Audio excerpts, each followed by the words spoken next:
I am embarrassed when I'm forced to introduce myself as a Somali refugee living in Kenya. I am paid 10 times less than my Kenyan counterparts. It makes me feel abandoned. In fact, when I get paid, I feel stressed instead of joyful. How can I support myself and my family on so little? These were the words of Mulid Huhali, a Somali refugee living in Dadaab, the largest refugee camp in the world. As surprising as these words may seem, Huhali is just one of many Somali refugees currently facing discrimination and violence in Kenya caused by being a scapegoat for terrorist attacks.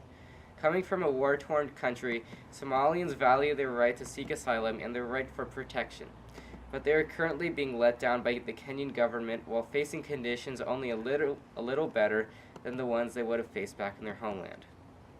Somalia's troubles began in 1991 when the Siad Barre regime collapsed. In 2012, a government was finally instated, but it does not have total control over the country due to competing warlords and attacks from the Somali terrorist group Al-Shabaab. The violence, as well as drought and famine conditions, have displaced thousands of people, causing them to seek asylum in the neighboring countries. And recently, the famine of 2011 to 2012 killed 260,000 people in Somalia.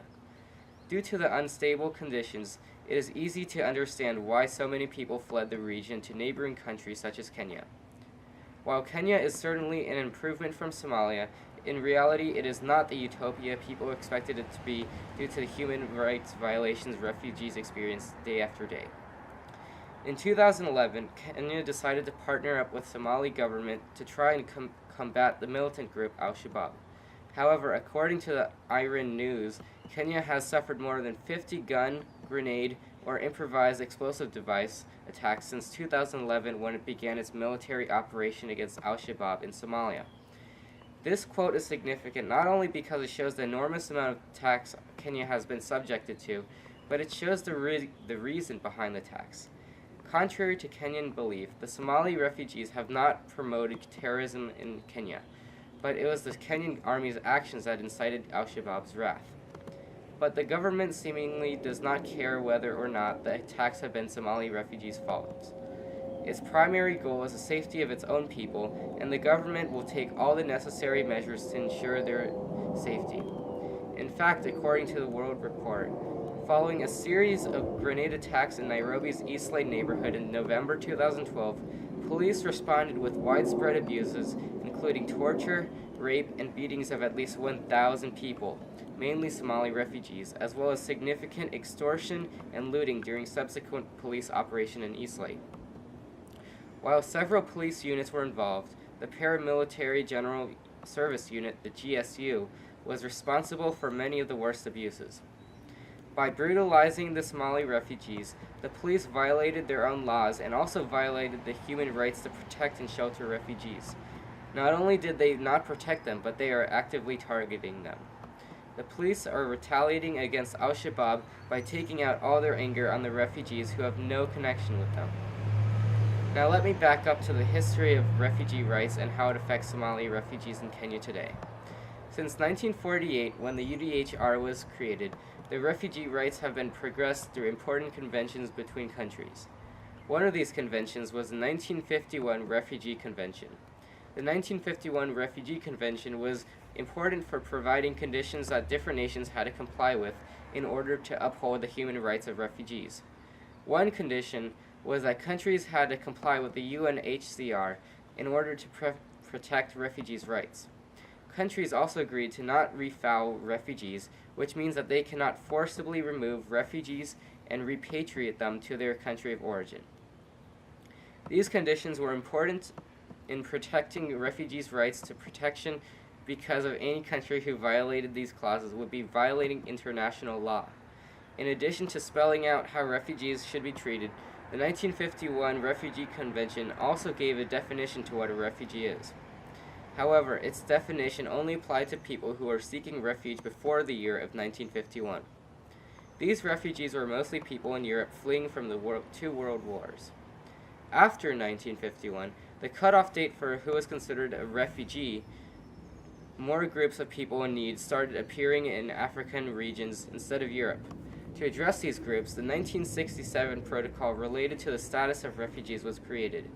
This document was important for applying the protection and benefits refugees receive to everyone without any discrimination against age, race, or etc. This was shown when they included people from Africa and allowed them to have refugees status as well as the Europeans. Despite the 1951 Refugee Convention and the 1967 Protocol, Kenya has been playing with fire due to their treatment of Somali refugees. They recently introduced a new anti-terror law, which states that the number of refugees and asylum seekers permitted to stay in Kenya shall not exceed 150,000. By placing a limit on the number of asylum seekers, Kenya will have to significantly reduce the amount of refugees in their country, given that they already have 427,000 refugees living in camps at this moment. However, due to the 1951 Refugee Convention, this would violate the conditions in the treaty. Indeed, Kenya knows this, and the Kenyan Vice President was quoted as saying, "We have asked the UNHCR to relocate the refugees in 3 months, or we shall relocate them ourselves." The UNHCR has urged Kenya not to repatriate any refugees. If Kenya were to remove Somali refugees, their rights to seek asylum would be violated. The anti-terror law also shows discrimination against Somalians in Kenya.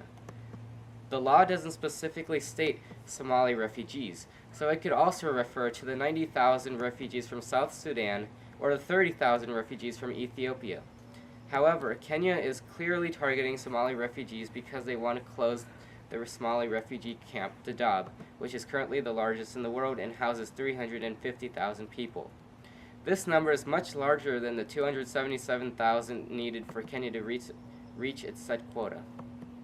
In response to the new law, Michelle Kagari, Deputy Regional Director for East Africa of Amnesty International, said, "We're very concerned about who will be targeted to be sent back. We have been documenting that refugees, and Somali refugees in particular, have been disproportionately targeted by the link between refugees, terrorism, and Kenya's security operation in Somalia. As dire as the Somali refugee situation seems, there is a glimmer of hope and there are many solutions to solve their problem. If Dadaab does house terrorists, Kenya should offer refugees a reward for turning them in. By getting rid of terrorists, not only would this solve the problem of attacks on Kenya, but it would also reduce animosity Kenyans have toward Somali refugees because they would see them as allies. A more positive perception of refugees would reduce tensions and benefit all parties, since the Somalians would benefit because they would be allowed to stay in Kenya, which is safer than Somalia. By following my suggestion, not only would Somali refugees' rights be improved, but Kenya can become a model for countries who struggle in similar situations. This will hopefully produce a domino effect, improving refugee rights across the world." Thank you.